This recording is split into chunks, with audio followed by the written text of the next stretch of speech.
Welcome to another practical physics walkthrough. Today we're going to have lots of fun because we're going to have a look at the capacitor discharge and we're going to be using a data logger.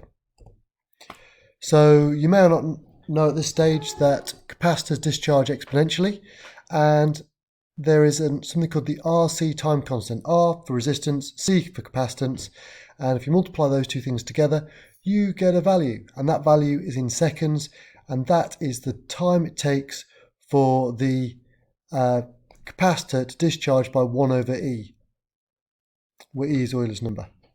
And what we're going to do is play with that and find the RC time constant experimentally and compare it to the stated value of the capacitor and the resistance you're using. This requires you to set up some kit, and it also requires you to set up the data logger. So we're going to look at both those things now.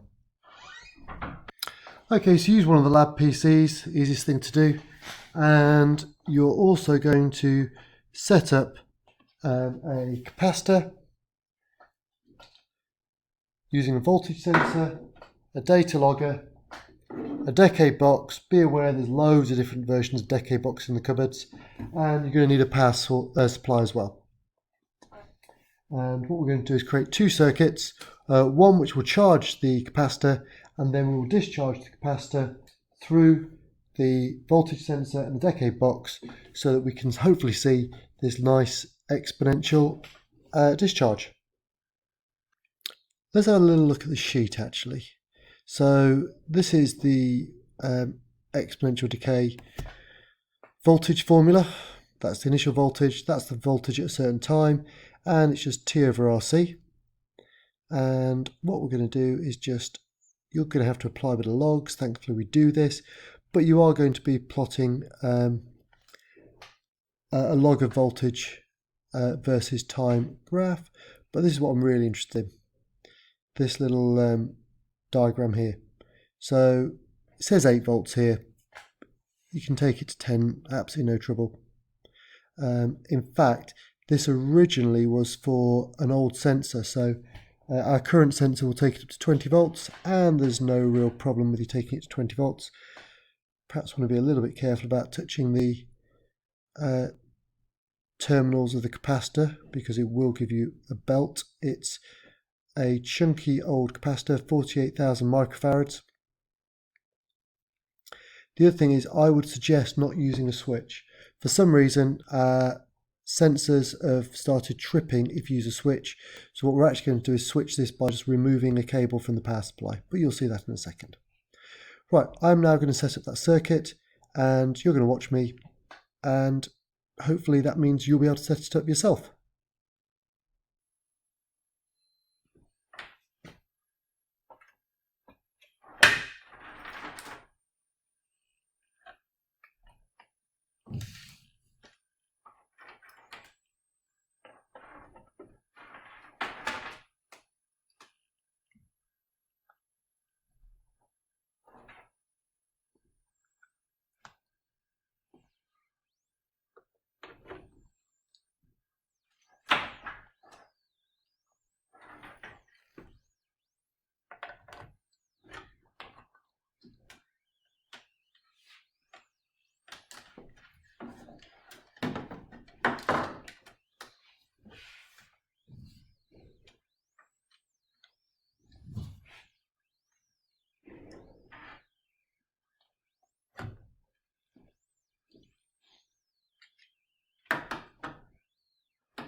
So hopefully you can see black to black,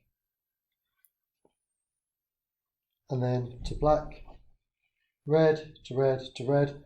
I've just got this across the 100 ohm sort of part of this. I'm going to set this now to 200.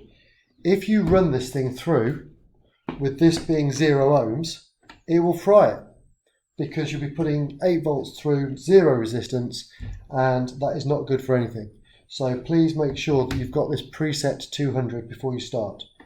This is all nice and off as I've set it up. Of course you're going to get me to check it before you turn anything on.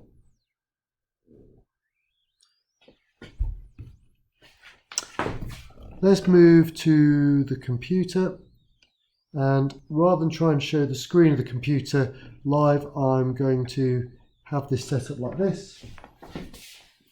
You should be able to see here that it says that a logbook's connected. If you go to setup and calibrate, it should show voltage just at the top. Don't need to do anything else to that, that's done. If you go to measure and meter, it gives you the option, because there's a built-in light and sound sensor, so turn those off, just have the voltage. And now, hopefully, this big old meter should pop up. And if I make sure this is on 0 to start with, and I turn on my power supply, you can't see them off screen, but if I just increase the voltage, you should start to see an increasing voltage on there. So now I can see that if I go up to 10 volts, or 12, let's do 12 volts, be absolutely fine. And you can see I can set that. It doesn't actually matter exactly what you start it to be honest. So we can just leave that like that. That's fine. Sitting at 12 volts, who cares? So what we'll do is we're going to kill the meter, because we know this is all working now. Go to measure, go to record, and that will bring up the data logging screen. We're just going to record a duration, and to be honest with you, 2 minutes should be more than, you can stop it early, who cares? Let's stick it in at 5 minutes, but that's going to be more than enough. That's at quarter-second intervals, that's fine, and we'll just stop it early. So hit go, graph should pop up,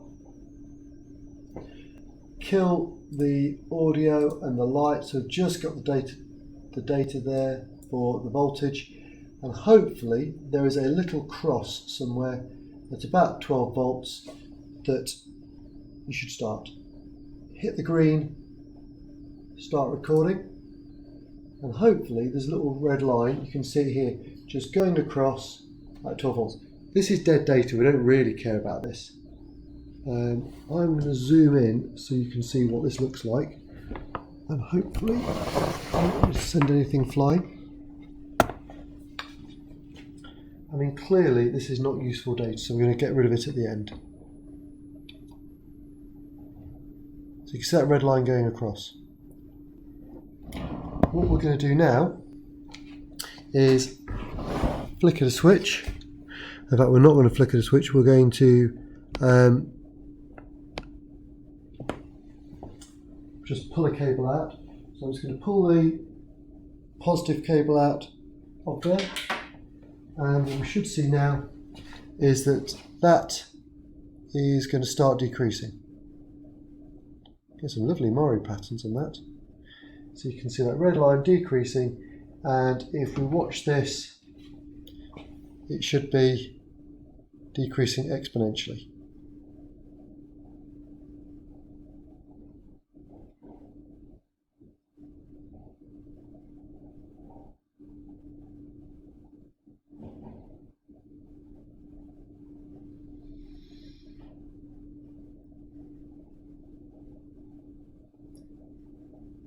To be honest, as soon as it's gone below a volt, that's going to be a real pain for the log graph, so we're going to stop that now. You can keep it going if you like, but you can see that looks pretty good.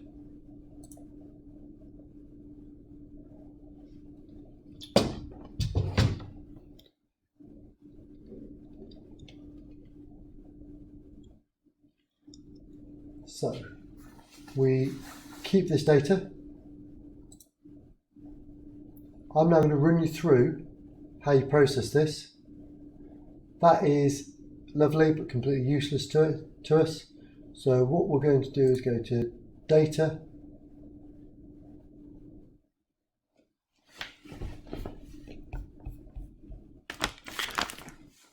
so what we're going to do is choose the table option, which is just this one here, that little button there, bosh. This pops up. We can then go to Edit, Copy the spreadsheet. Now we open up Excel.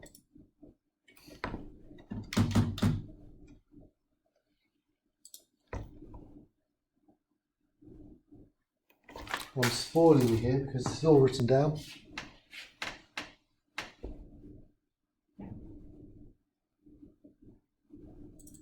Create a new spreadsheet, paste it in. Good-o. I completely forgot to select the data. Select all, edit, copy the spreadsheet, paste. Lovely. We've now got this here.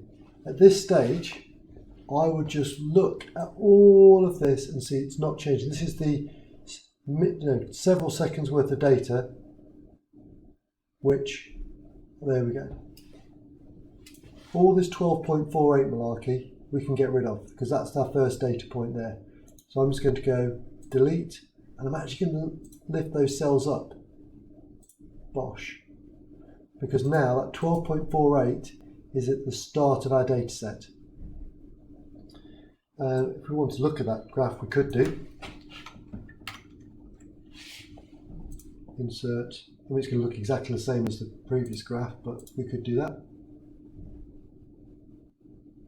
And you can see that zooming along. Oh, really annoying. It's put the time on the y-axis.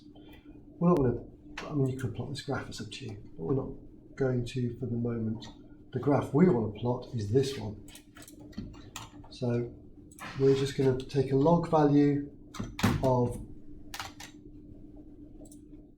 voltage, log voltage, and we're using ln, which is the Excel formula for natural logs. Double click on the little doobry, that's gone down. So I'm going to lnv, just so I know what that is. Let's just quickly kill all those. Obviously we've got all those dead points at the bottom, which we don't need because we deleted them. Also, see all these negative values, they're going to be a right pain. And they're negative because they're log values of a value of less than 1. So let's just clear those out as well. Look, there's the last value of 1. Let's just delete those. Bosh. We don't want those. Right, so now what we can do is we've got the time and the log v. Now we can insert a scatter chart. So we've got a straight line, log v, time. Let's make that a little bit bigger. Just drag it down. Oh, hello. Scroll a bit so we can see what we're doing. And now what we'll do is, I'm just making sure you can see this, click on the data series, right click on the data series, add a trend line. You should see this little set of options pop up here on the right. We want it to be linear and we want to display the equation on the chart. Hopefully you can see that okay. And if we zoom straight back in on that, you can see there's a little tiny formula popped out. Let's just highlight that, and make it a bit bigger so you can, when you print it out, you can see what else is going on. And you can see that we've got 0.0985x, and that is our gradient. Obviously it's negative because it's going down. Right, that is a quick overview of how you create your gradient from the data logged series, taking natural logs of the voltage. From there you'll be able to analyse it. There really isn't that many more steps to do. Clearly you're going to want to do more than one version of this, you're going to want to repeat it. I think the students that have produced the best results are the ones that have done it for a few different values of resistance. But I'll leave that for you to think about. I really hope you've enjoyed watching this and that you enjoyed doing the experiment. And hopefully that should be straight as a die. and it's not bad, is it? So let's just check that. Right click on the data set, add a trend line,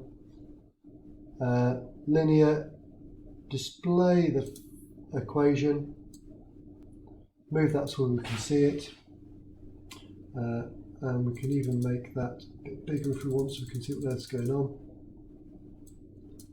And that value there, the 0.0985, that is our gradient, and you can see it's negative. You can then use the instructions to analyse that. Of course you're going to want to take a couple of repeats of this because that was an incredibly quick experiment, just in the whole thing. But that is the experiment in a nutshell. I really hope you found that useful and that you enjoyed doing the experiment.